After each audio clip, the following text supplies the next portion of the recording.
Hello everyone, welcome back to Powerful Nothing and Magic the Gathering Cube podcast. I'm your host Dan, and as always, I'm joined by James. James, how are you doing this week? Yeah, I'm doing pretty well. I'm trying to emotionally recover from watching England play DR Congo. It was quite traumatic, but we're still here. We're still in. By the time you hear this episode, that might not be true. We might have lost to Mexico, but for now, we're still in. Yeah, Dr. Congo were actually quite good. It was kind of worrying. But yeah. As at time of recording, it's still coming home, James. It's going to be okay. Yeah, my thoughts exactly. Marvelous. We have a great topic for everyone this week. This week, we're going to be talking about legendary matters in Cube. It's something that we talked about a bit during our recent set review for the Marvel superhero set, because there's just so many legends in that set. It kind of makes this whole archetype a bit more viable. So today we're going to be doing a bit of a deep dive on that archetype. Before we get into that topic, however, down in the show notes below there will be a link to a card gallery if you want to see any of the cards that we're talking about today. There will also be a link down to a YouTube version if you want to see the pretty pictures move around the screen. While you're down there, please consider giving the podcast a 5-star review. Greatly helps us out. All right, but with that preamble out of the way, let's talk about some absolute legends.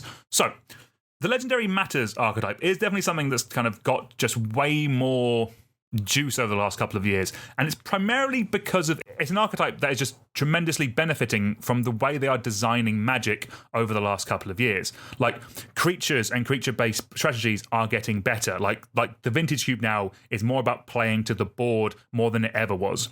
And then because of Commander and Universes Beyond, there are just way more legendary creatures than there used to be. Like, James, I think we talked about it in the last set, there was 350 odd legendary creatures in the Marvel set alone. That's just so many. We're just seeing them more and more in every set. Yeah, it's kind of insane, isn't it? I mean, it's to a certain extent baked into how Universes Beyond works with most franchises, I guess, right? You can't really make a Marvel set that doesn't have a stupid amount of legendary creatures, but it does feel like we are trending in that direction where you don't have to try to have a bunch of legends in your deck. But yeah, we're getting it from that access and also the Commander access as well. There's just a general rise of quality legendary creatures. And just having more good creatures be legendary in the game means that on average, more of a cube is going to be made up of legendary creatures. And that means we're getting to a point where you can support a dedicated legendary deck without too much trouble. It's kind of like how Humans has been the easiest way to do a creature type matters deck in Cube because so many effects have been on humans.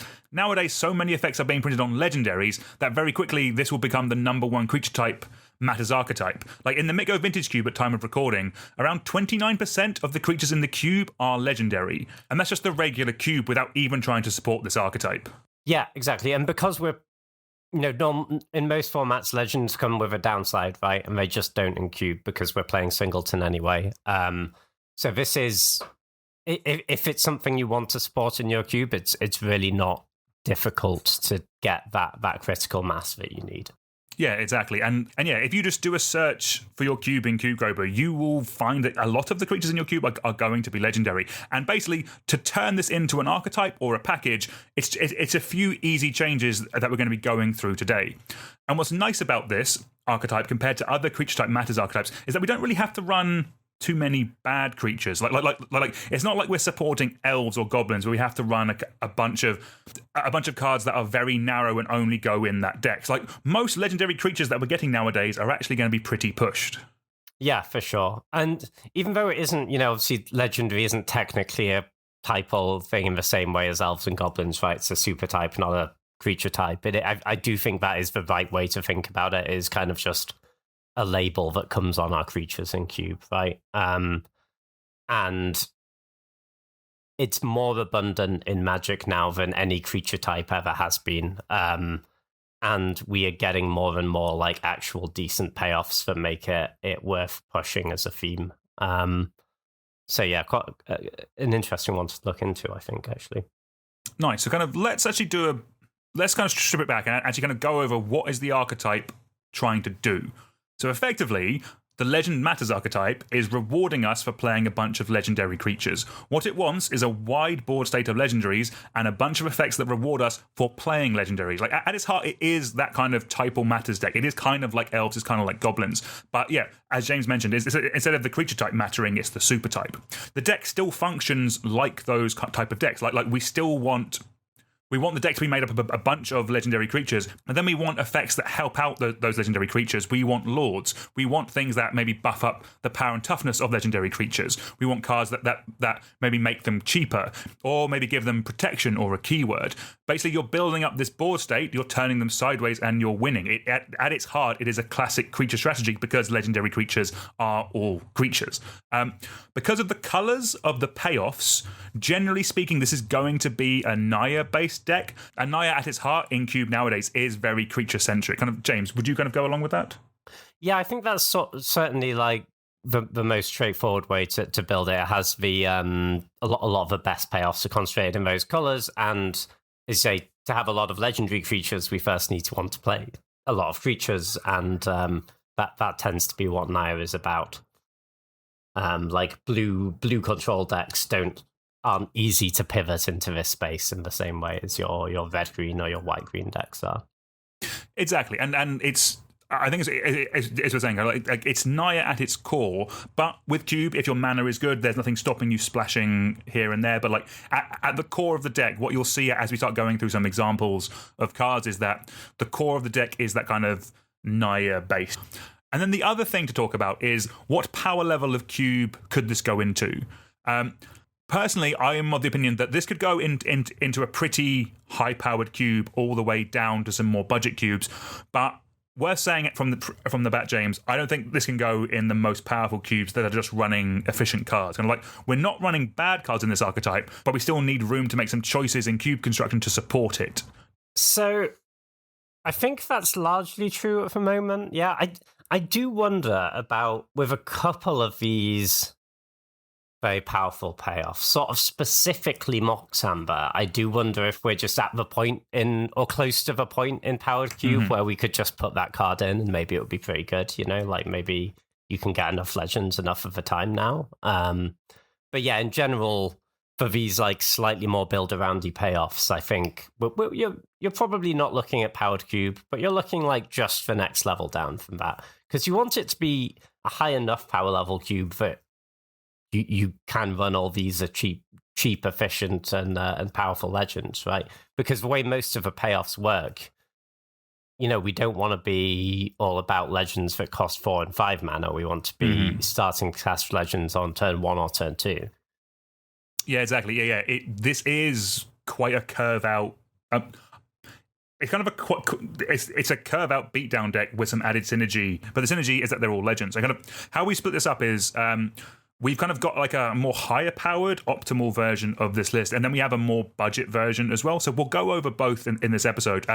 Some of the higher powered ones are actually still quite budget, so they can go in the more budget version, but we did want to split it up just in terms of like, here is the optimal version, here is the more budget version for people running more budget environments.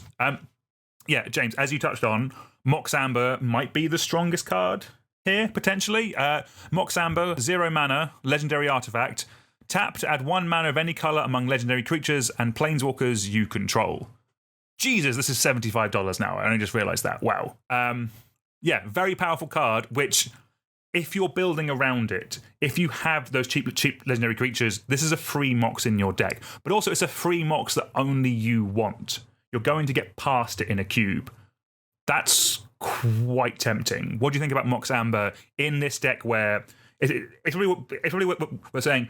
We're looking to have around like, well, in our 23 card deck, we're looking to have about 15 or so legendary creatures. Would you say 15's ambitious? Like, okay, he's sick if we can get to 15. Yeah. But I mean, 15 is about the creature count we're looking for in a lot of decks, right? So if we say, you know, maybe we end up playing like 2 non-legends or something, and we end up with like 12 or 13 legends. Like, okay, 12 plus. It's maybe 12 plus, slightly more realistic. Yeah, but no, Mox Amber's really powerful. But honestly, with Mox Amber, I'm not really looking at total legend count. I'm looking at total legend count at mana value like 2 or less. Because this isn't a very good card if it starts working on turn 4, you know?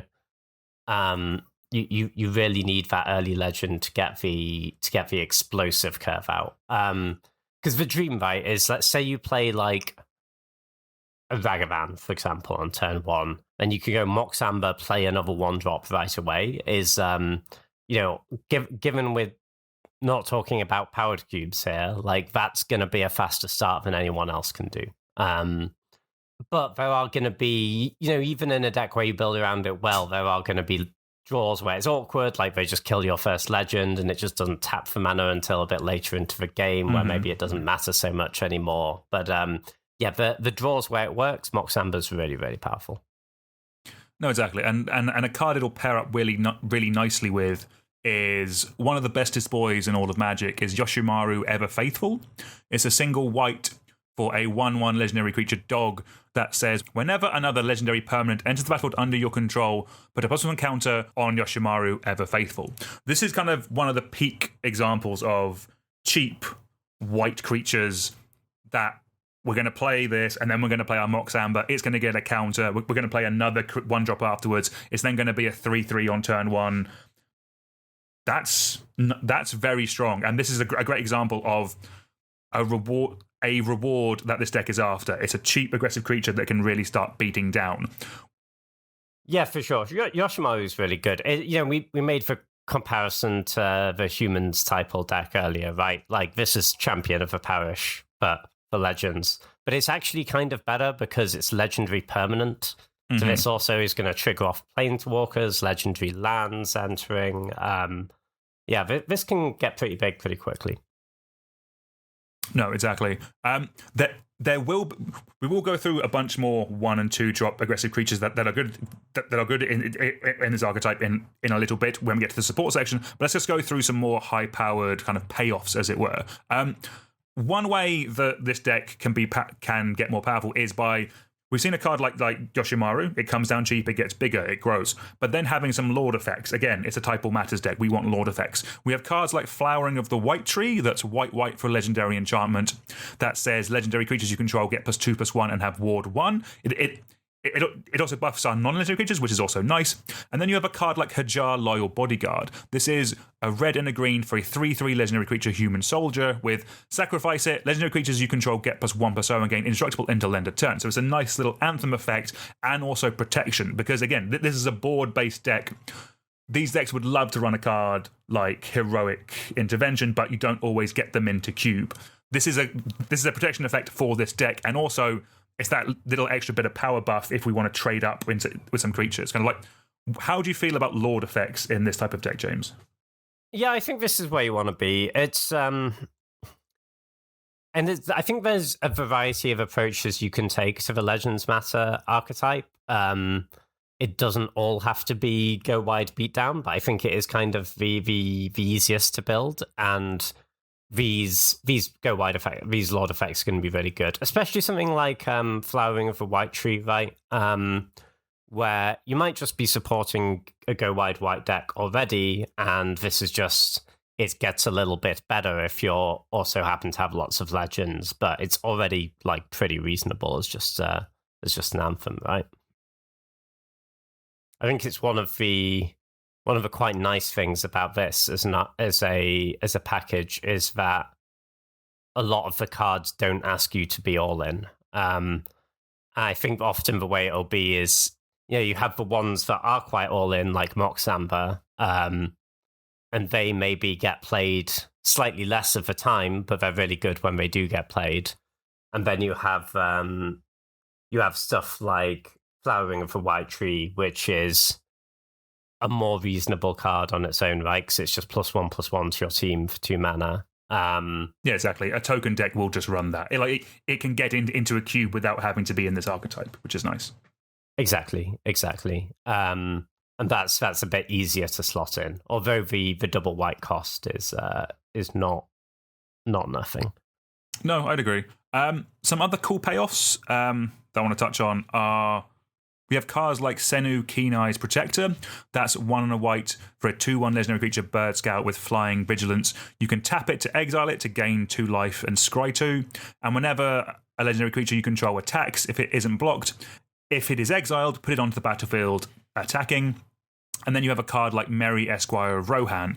That's a red and a white for a 2/2 legendary creature, Halfling Knight with haste. It has first strike as long as it's equipped, and whenever you attack with Merry and another legendary creature, draw a card. Why these are quite nice is that these are kind of card selection. They are card advantage as well. You get, on top of the legendary body, you get some filtering. You get the scry with Senu, Keen Eye Protector, and you get some straight card draw with Merry Esquire of Rohan on top of an aggressive body. These cards are quite solid in this deck of just being cheap beatdown creatures that you're going to want.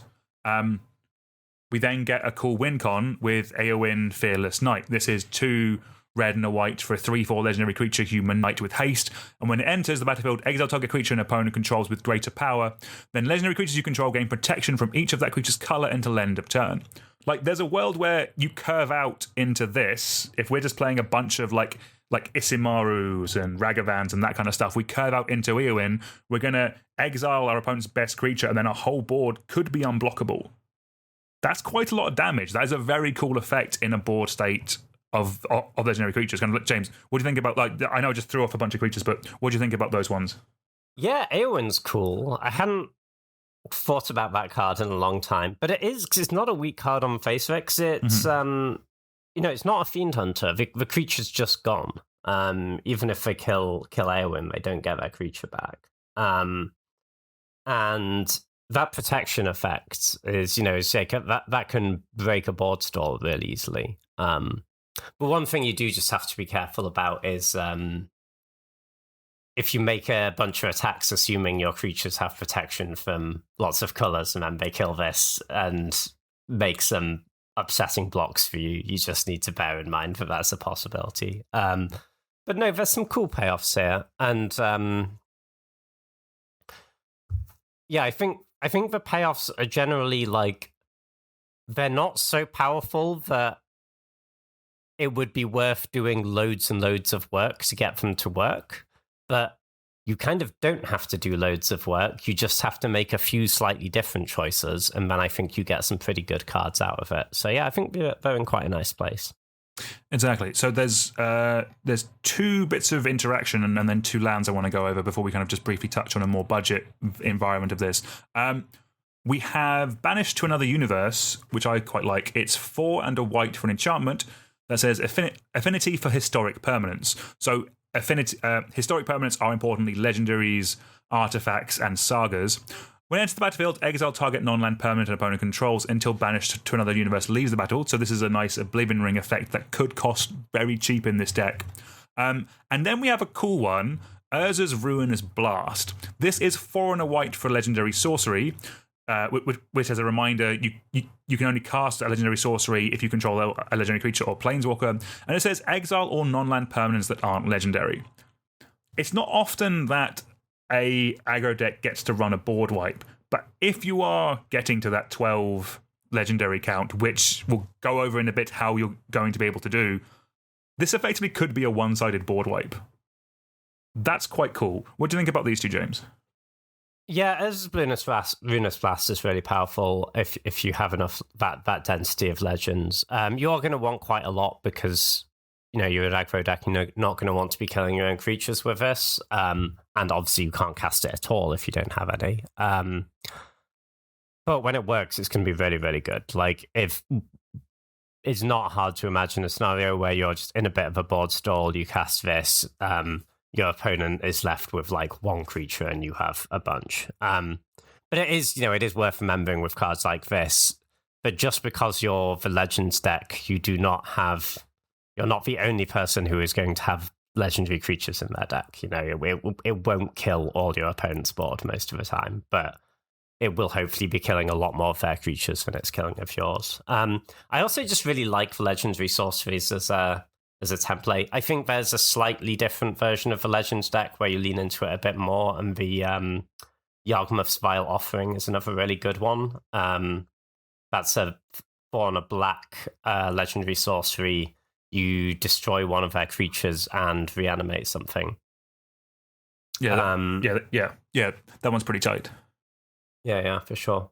Banish to Another Universe, I think, is cool as well. I would run this if you were doing white as an artifact matters thing as well, because I think that's honestly the best home for this card.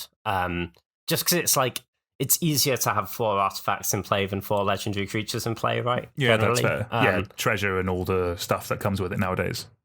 Exactly. But it's a nice little bit of crossover if you're also doing the Legends Matter thing. No, exactly. We have 2 lands in our kind of core section before we start moving on. We have Plaza of Heroes, which is a really nice one. It's a land that taps to add a colourless. It can tap to add 1 mana of any colour, spend this only to cast a legendary spell. It can tap to add 1 mana of any colour among legendary permanents you control, or for 3 and tap it, you can exile this land. Target legendary creature gains hexproof and indestructible until end of turn. So just going to be some great utility. It's basically a 5-colour land. It lets us get that Naya mana base. It lets us splash. And the other land that might seem a bit counterintuitive, but is very, very strong, is Caracas. Legendary land, tap to add a white, return target legendary creature to its owner's hand. This is kind of a double-edged sword because if it's in a cube, it could wreck our deck. But if we have the Caracas, James, we can protect all of our creatures. What do you think about these 2, James? I don't know if it's a hot take. I think if I was trying to support Legend Matters in a cube, I would actively cut Caracas for that reason. It is banned in Commander for that reason. Yeah, I think, like, not that it isn't very powerful in your deck, but Caracas is already a busted land, so people are going to take it really highly. So there's no, like, you're not actually more likely to get the Caracas as the Legends Matter player, right? It'll just be taken very early by whoever sees it. And if you're that 12, 14 Legends deck, and your opponent just plays Caracas on turn 2, like, lands are not easy to interact with for most decks, right? Like, unless you have, like, the Wasteland of a Strip Mine. What do you do about that? You know, they just have you play the ones with bounce haste. one of your creatures for Ragavan has the rest dash, of the it's game. fine. They can't bounce all of your 1-drops. No, I think that's very fair. I think that's, like, kind of a demoralizing play experience, honestly. That's fair. Maybe it's Caracas, I think, is... When I put this list together, my thought was like this doesn't go in the most powerful cubes for reasons we've gone over, but it still gets into a cube that has strip mine and that has strip land and strip mine and wasteland. So maybe kind of correct, like if you're going down the power level from there, so in the more kind of like mid-rangey, in the more budget environments, then Caracas definitely comes out. Yeah, I think that's kind of fair. Like I think it's fun enough, and I think because the deck is very cheap in terms of like mana value, I don't think it's as backbreaking as like if this was a mid-range deck where like all of our legends were like 4 or 5 mana, then yeah, it's game over, we've lost. I think there is a world where we can double dip with them, but yeah, just having a free answer to our whole deck might not be worth the flip side of us being able to bounce our stuff. I think Caracas is still cool in this deck, but yeah, maybe it's like a bit too much of a silver bullet. Yeah, and it's one of those cards, right, where just because it's so free, because it's just an untapped white source, that then in like a good chunk of matchups is just going to be absolutely absurd. Because it's not just against the dedicated Legends player, right? Like everyone just has like 5 legendary creatures in that deck most of the time. So it's just, yeah, I just feel like there are going to be too many pretty demoralizing games playing against Caracas with your 14 legend deck, okay. You know? Okay, here's what I've done. I've kept Caracas in the card gallery under high-powered version, but I've also put it under dangers. Dangers, okay. There's like a danger dangers. section. Yeah, cool. Yeah.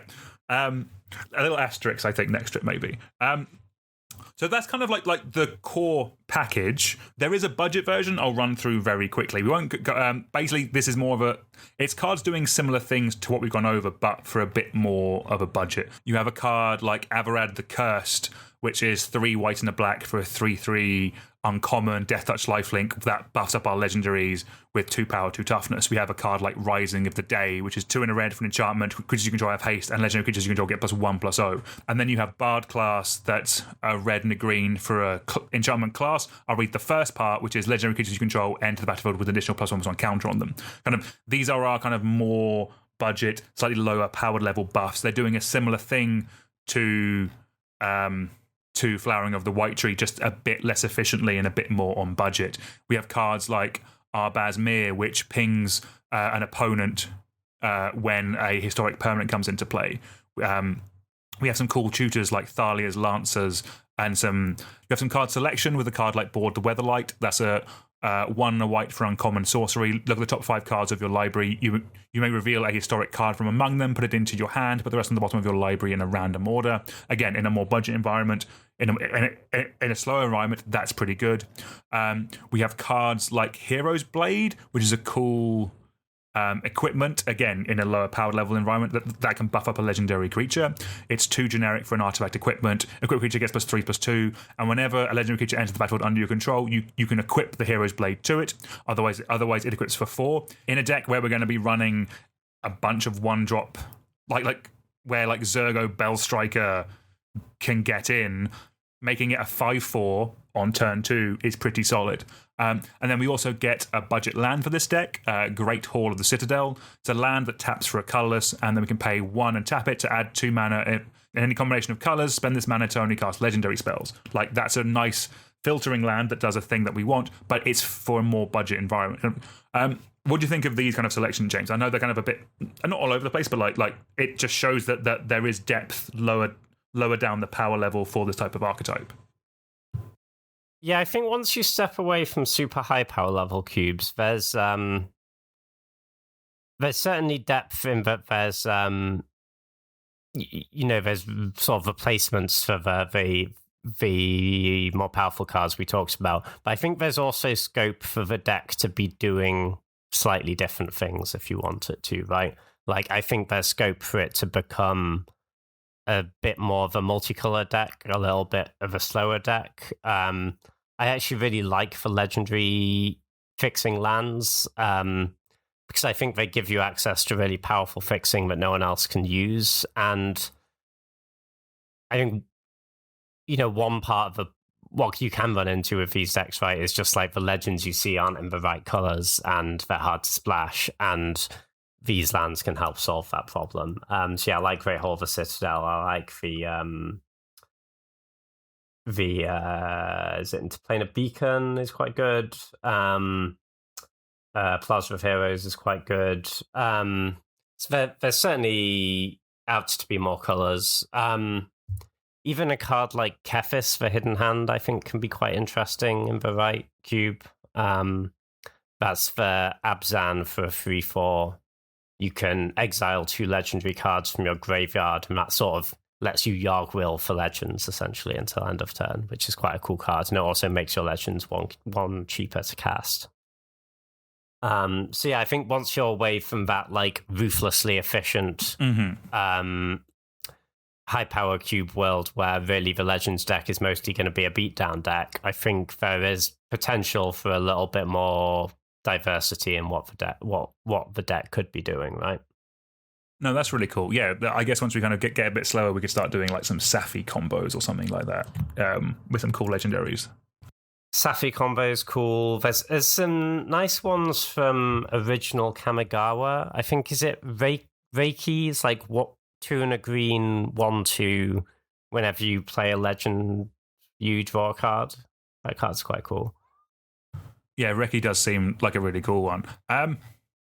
Cool. Let's move on because we've kind of gone over like the core package. These are like what we've gone over is like the higher powered level version and the more budget version of kind of like they're the selection of cards you would add to your cube to kind of make this archetype work. But we still need to do a bit of extra work to actually make this work as an archetype. And basically, this is with support cards. And for me, this is the reason why I don't think currently that this gets into the highest power level of cubes, because we effectively here we need to make some choices to make this deck work. And by that I mean we need to like tailor some of our creatures to be legendary creatures. We need to make choices to support this archetype. So by that I mean our like 1 and 2 drop aggressive creatures, we want to make them legendaries, because as we've gone over, we really want to turn on cards like Yoshimaru Ever Faithful and especially Mox Amber.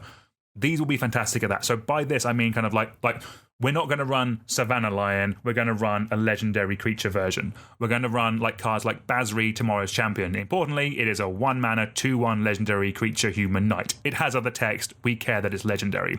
We're going to run cards like Isamaru, Hound of Konda.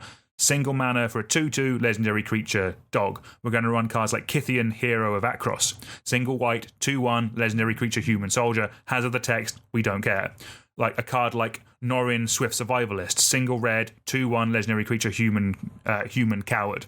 And then a card like Zerga Bellstriker, as I mentioned, single red, 2/2 legendary creature orc warrior. It has other text, we don't care. The important part is that it's 1 mana and a legendary creature with 2 power. And by having these in our cube, that makes the density of cheap creatures that can make this archetype actually run. Like another great card for this deck is a card like Karizev Skyship Raider. This is the 1 red 1 for a 1/3 legendary creature human pirate. It's got first strike and menace, and when it attacks, it makes a 2/1 monkey creature token named Ragavan. This is a legendary creature that makes another legendary creature every turn. That will trigger all of our stuff. It'll get buffed up by all of our effects. These are kind of what we want from our cheap aggressive creatures. These are some of the choices you have to make to support this archetype. Yes, I think if we're in for the very streamlined red-white beatdowny version of the Legends deck, the 1 mana, 2 power Legends seem like a great place to be. I think this is also very emblematic of why this is probably one for not quite the highest power level of cubes, because I agree these are the compromises you have to make this work, but and don't get me wrong, Isamaru is a banging card, but it is not Guide of Souls, and it is not Ocelot Pride. And that's fine, we don't have to put those cards in every cube, but the power level of the rest of your cube has to be curated around like the fact that we have Isamaru, not Guide of Souls, It's exactly like I think the best example, or the reasoning I've kind of given on this is that kind of the powered cube has to be efficient cards. You don't have room for running something lower powered level for synergy, whereas like there's a lot of room for cubes below that where we're in a cube where we can pick a card based on synergy if it will do a comparable job. It doesn't have to do as good a job, it has to do a comparable job. And we see that in like other effects. And like I'm not saying don't run Mother of Runes in this archetype, but we might want to consider a card like Skrelv. Skrelv is a single white for a 1/1 legendary artifact creature Phyrexian Might. It's got Toxic 1. We don't really care about this part. It's got It Can't Block. We don't care about that part. It's got pay a Phyrexian White and tap to choose a color. Another target creature you control gains Toxic 1 and hexproof from that color until end of turn. It can't be blocked by creatures of that color this turn. So this is as close as we can get to a legendary Mother of Runes. This is not as good as Mother of Runes. This is not as good as Giver of Runes. But if we want to support this deck, there's a world where we would want to swap out one of them for this card. Again, just for that density of legendary creatures. Yeah, also, we're very possibly at a power level of cube where we don't want Mother of Runes anymore. Some people think kind of an obnoxious card, like the play pattern's not always what you want for every cube, right? And Skrelv is kind of, it's the Mother of Runes they print in the current era of Magic for a reason, right? No, exactly. And like some other good examples are like we in the most recent set we got Hawkeye Master Marksman. That's like it is a pushed version of Robber of the Rich, but if we were running this deck, it makes cutting Robber of the Rich for Hawkeye Master Marksman that bit easier because we want that density of legendary creatures. This kind of goes into like our interactive creatures as well. Like a great example is in regular cubes or like in powered cubes, you see a card like Cathar Commando. 1 and a white, 3/1 creature human soldier with flash, and pay 1, sacrifice this creature, destroy target artifact or enchantment. There's a conversation of like Lauren of the Third Path, 2 and a white, 2/1 legendary creature human artificer with vigilance. When it enters, it does the same thing. It does a shatter. if we're pushing this strategy, I know in high power level cubes we see both of those often seeing play, and that's primarily because there's more broken artifacts in powered cubes. But when you come down a power level to a power level where this deck might be, we might not need as many shatter effects. So if we're going for this archetype, we want to run Lauren of the Third Path over Cathar Commando because it's that legendary creature. You also see this with a card like, again, from the most recent set, we saw a card like Cloak and Dagger Entwined. This is a Fiend Hunter style of effect. It comes in, it nabs a creature until it goes. This might be a cube where we want to run this over Skyclave Apparition. So Skyclave Apparition is like the gold standard of cards that come in and remove something until they go, but it's not a legendary creature. And if we're looking for that density, then that's where we need to, like, what I'm trying to highlight here is these are the choices that we need to make to support this strategy. It's, while there is already a high density of legendary creatures, to make it as a deck, we need to kind of push it that little bit more where we can, and making these kind of small concessions, as it were, is where this deck will kind of come together and get more synergistic. Yeah, for sure. And the reason that this deck works now, right, and it didn't work a few years ago, is that these are actually fairly small concessions. When you don't need to run bad legends anymore, really. They're just like a tiny step below some of the cards we might run otherwise. So you only have to make pretty minor trade-offs, really, to get this archetype to work. No, completely agree. And then just two other cards I want to highlight of something that kind of green can bring to the party anyway is things like the ramp, things like fixing. I know a card like Delighted Halfling is great in this deck. A single green for a 1/2 creature halfling citizen. It taps to add a colorless, or it taps to add one mana of any color. Spend this only to cast a legendary spell. That spell can't be countered. That's really good in this deck, especially as kind of like, I know most of the creatures we've gone over so far have been like white and red 1 and 2 drops, but there's so many good Gruul or Selesnya creatures that we want access to that it is effectively a 3-color deck, and Delighted Halfling really helps you there. Another potential one, maybe this is more for a budget environment, but is a card like the Iron Crag. It's 2 generic for a legendary artifact that taps to add a colorless. And then whenever a legendary creature enters the battlefield under your control, you may have it become a legendary equipment named Everflame Hero's Legacy. If you do, it gains Equip 3, and equipped creatures gets +3/+3 and loses all other abilities. That can be a nice option if you're already running a card like Mindstone in your cube. If you want to push this strategy, you could run a card like the Iron Crag. It's a legendary itself that rewards your legendaries, helps you push through for some damage later. That's quite nice. What do you think of those cards, James? Yeah, I think having the ramp is important. I think, honestly, ideally, if I'm putting something like Moxamber in my cube, I want it to go in. I want there to be more than one version of the Legends deck, right? I don't want it to just be like one straightforward red, white, beat down thing. And I think having the green stuff with the fixing, because there are already going to be a bunch of really powerful legends in your cube across all 5 colors, it's a very natural fit to have a legends deck that has the potential to be a bit slower, play a few more colors, and try and play a few more of those really high impact legends. Yeah, exactly. It just gives you that bit of extra reach, as it were, if that kind of makes sense. It's a lot of fun. Cool. So I think that's kind of like the bulk of the archetype. Again, we are. And those are just some examples. Like I kind of picked out my favorite current cheap aggressive creatures or cheap legendary utility creatures. But the main thing about this archetype is they will keep printing more. A bunch of like the payoffs have come from sets that care about legendaries. So specifically like sets like Dominaria, United, Lord of the Rings cared about legendaries a lot. The Marvel set has just given us a bunch of legendary matters cards, but those are kind of like where the payoffs are coming for, but kind of like the bread and butter cards like Isimaru, cards like Basri, Tomorrow's Champion, cards like Lauren of the Third Path. These are just coming from general sets. These are just cheap creatures. Like there's a world now where anytime like there's a good cheap legendary that comes in, it can now be a conversation for this archetype.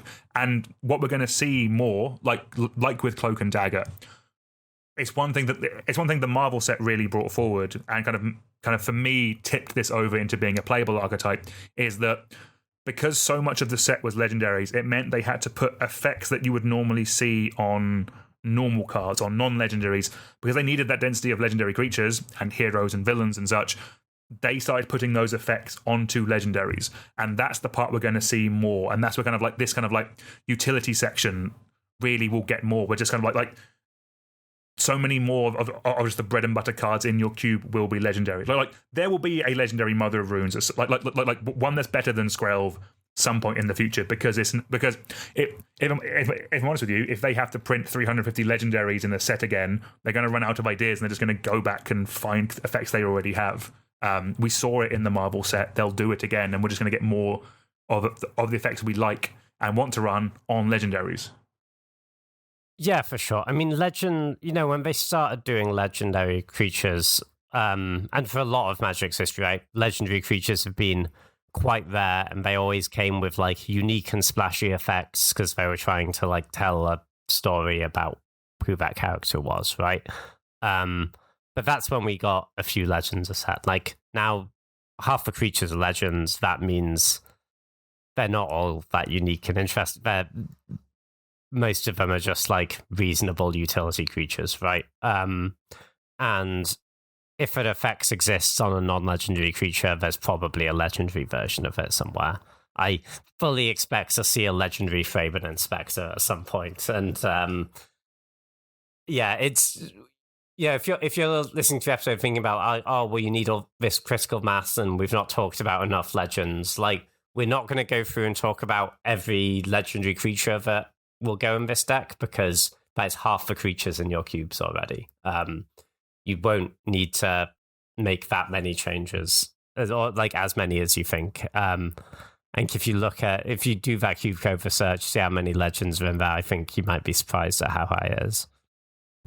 There is sort of a legendary Thraben Inspector that exists. It was at Amsterdam last year, there was that, or 2 years ago, there's like the unknown custom cards. Oh, yeah. There's the Inspector, 2 and a white, 1/2, legendary creature, human detective.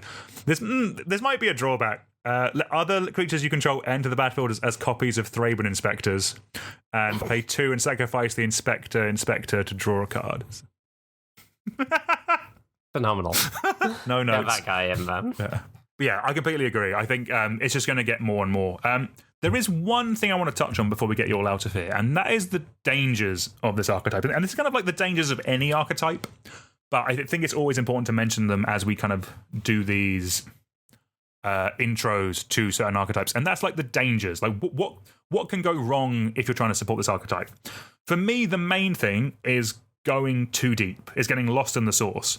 So like a good example of this is like you look up a card like Time of Need. Like you see, Time of Need, perfect for this deck. 1 green, sorcery, search your library for a legendary creature card, reveal it, put it into your hand, then shuffle. You're like, great, this is perfect for the legendary deck. It's a tutor just for the legendary deck. We have to remember that it's still cube. A card like Eladamri's Call still exists. That's basically the same effect, but better, can go in any deck. And that's kind of where I think this deck can go awry. If you force the support too much. One thing we like about this deck, James has touched on it, it's a very good point of that kind of like the concessions that we're making to support this deck aren't that much. Like Flowering of the White Tree is a great card in this deck, but it's seen a bunch of cube play. It may or may not still be in the Mitgo Vintage Cube or the Arena Powered Cube, because it's just a good card in general. The point of this archetype is that we're not making too big a concessions. Once you start making those concessions, once you cut a good utility card for a niche card, that's when you're kind of going too far. Like another example of this is I'm going to call this going to Commander. Like this is a aggressive creature deck. Remember that. Like it might be like, I'm supporting legends. That means I can run a card like Asika, God of the Tree, or Joda the Unifier. These are like 5-color nonsense cards that are tremendously powerful in Commander. I think there's talk of banning Joda at some point, just because it kind of just becomes the legendary soup commander. But like these are tremendously powerful cards, but they're 5 colors. Do we want to play a 5-color card in our 3-color aggressive deck? We can splash. Oh boy, we can splash the odd powerful permanent here and there. But we're not going to play a card with Wooburg in its casting cost. You can't get lost in the source. Try and remind yourself when you're building this deck in your cube of what it's trying to do, and that is to put legendary creatures on the board that synergize with each other, and we're trying to turn them sideways and kill them and kill our opponents as quickly as possible. We're not trying to play a 5-color creature. I think that's very important to just flag. Yeah, I think in general I definitely agree with you. I think you don't want to put too many of really narrow cards in, because this is true of all cube archetypes. Your cube gets really boring to draft if that many of the cards only go in one deck. It leads to a draft environment where you just have to get in your lane really, really early on, and then you're just kind of committed to it, and you don't actually have many more choices to make. We don't like that. We want flexible cards that can go in multiple different decks. You can certainly run a few cards that only go in this deck, but be aware those slots are at a premium, and only use them for the stuff that's going to be really impactful, basically. So yeah, like a card like the tutor for legendary creatures, yeah, make that an Aldami's Call. It can go in any deck, absolutely. The Wooburg cards, generally, I agree. Like Jodo, I would not include. The thing is, even if you're the Splash Everything deck, being able to have access to 5 colors of mana is a very different thing from being able to make Wooburg. Like, Sylvan Caryatid can make you a mana of any color and will enable you to splash a bunch of different cards. It does not enable you to make Wooburg. It's really tricky to try and cast those cards. You can do it, but it's a tough way to go about it. A Seeker, I would be kind of interested in, just for the, like, mostly for the front side, which is 1 green, 1/4, tap for mana of any colors, and all your legends tap for mana of any color. Might be, I think if there is like a more multicolor green-based version of this deck, that could be kind of interesting. Certainly not for the beatdown version, though. And then, yeah, like just occasionally you cast the backside, which is a Wooburg powerful enchantment. But yeah, I think the general point of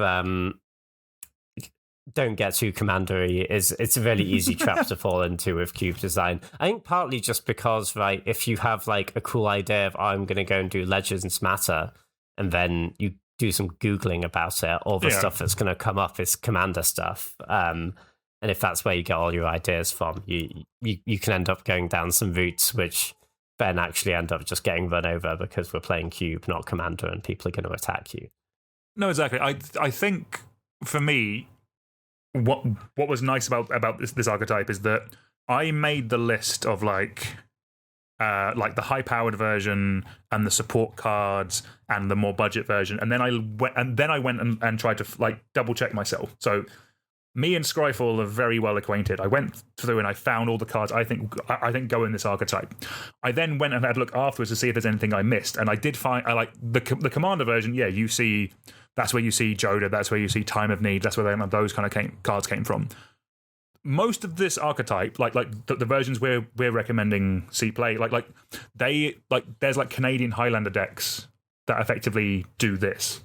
And Canadian Highlander is a more accurate version of Cube than Commander is, because again, it's one-on-one, it's competitive, and you need that kind of density of effects because it's 100 cards. So I was quite happy with myself when I found a list that is running most of these cards already. So it shows that we're kind of onto something that will work, because it's transferable from other formats as well, which is nice to see. Yeah, for sure.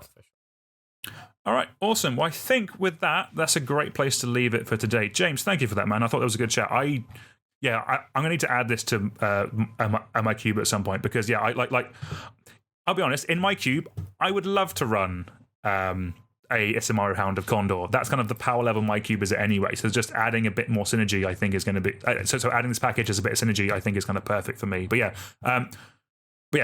thank you, man. Very good conversation there. Yeah, always a pleasure.